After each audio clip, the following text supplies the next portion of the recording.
my name is Sherry Noonan. I'm going to be presenting Chapter 11 today along with Jill Mullis, Motivation, Intangible Forces, and Slippery Rules. Frederick Herzberg said the only way to motivate an employee is to give him challenging work in which he can assume responsibility. The objectives of this chapter are to determine what the employees want from the organization in which they work, look at what motivates employees considering both the internal and external influences in today's work environment, recognize that the employee motivation is affected by today's changes in healthcare delivery, investigate whether material rewards are truly motivators for employees, and establish what role the supervisor plays in creating a work environment that will facilitate the employee to be self-motivated. For consideration, always the last to know. Our book gives us a scenario of a hospital that is not performing well. There's underutilization of beds in both the OBGYN and pediatric units.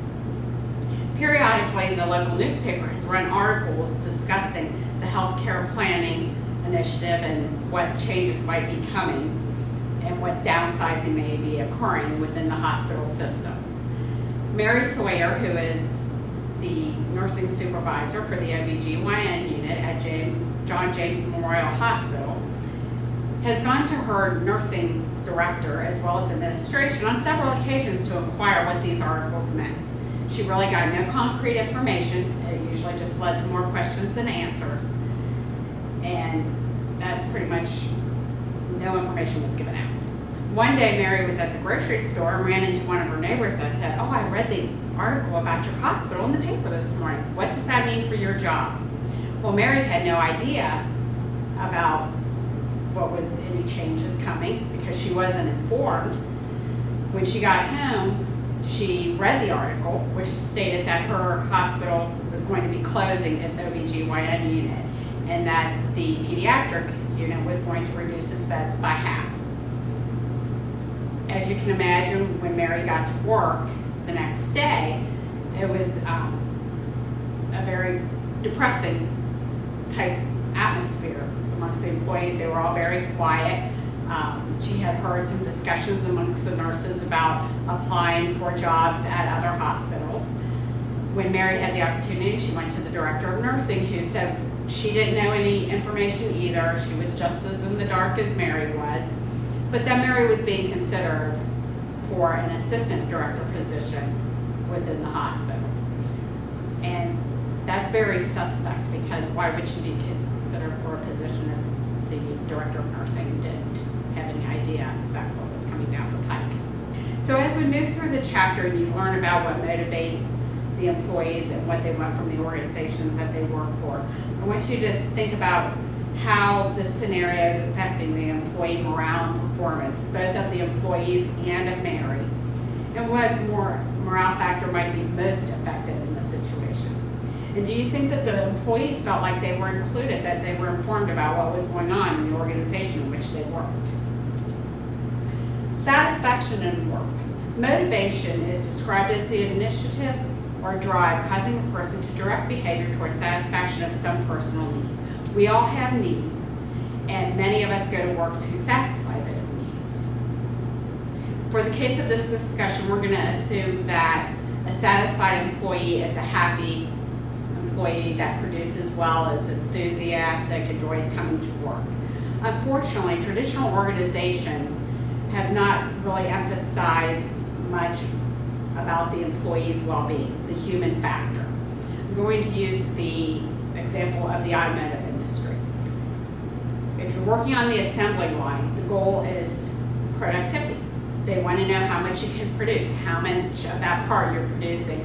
That's what they gear whether you're a good employee on. But it's not really considering what human factors the employee might need, what the employee might want as far as growth in the position, or if they have any opportunity for growth. So as managers, we need to look at that personal factor and look at the needs of our employees so that they're happy and satisfied. Toyota has the policy in place that the employees can stop the assembly line. So if they see an issue with quality or safety, they feel empowered. They can go, stop the line, there's no ramifications for that, and that actually gives them some job satisfaction. They know they're making a difference.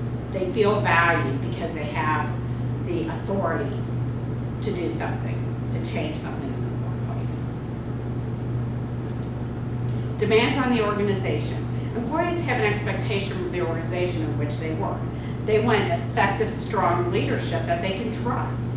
They want safe working conditions. They want to feel that they can come to work and be free from harm.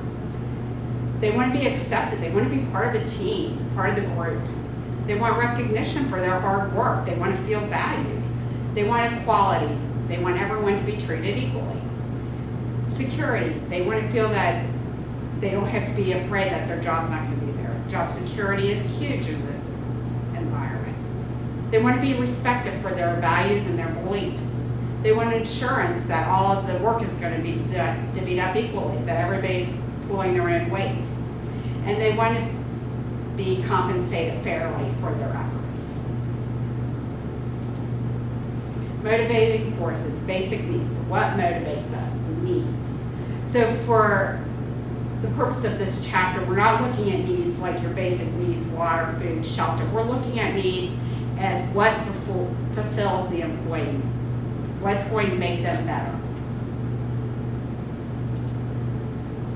Maslow has the classical theory of motivation.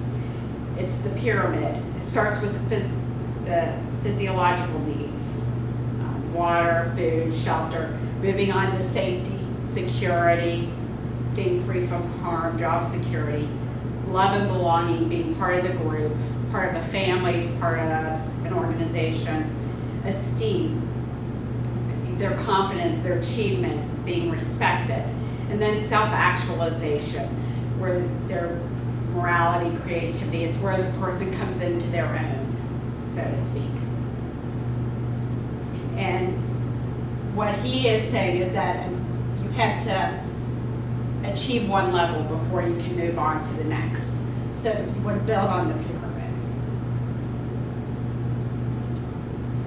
Maslow's theory alone is not enough for the supervisor to actually have all the tools that they need to motivate the employee. Herzberg, Hygiene, and Motivational Factors talks about dissatisfiers for employees as well as motivators. Dissatisfiers could be their working conditions, poor wages, lack of communication, whereas motivators are recognition, achievement, the opportunity for growth, challenging work, being given responsibility. There's a third person that is known for motivational tools, and that's McGregor.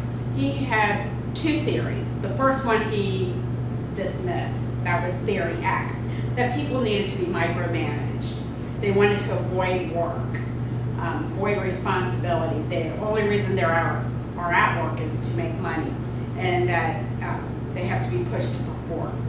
Theory Y is the one that he actually supports, which is that people want to be able to work independently, that they seek responsibility, self-fulfillment, that they want to work and they're driven to perform. Theory Z is given to us by William Uchi, and that came around in 1981. And it basically states that employees want to be productive. It's known as the Japanese management theory. The difference from this theory than the rest is that it's assuming that an employee is going to go into a job and work there for their whole employment.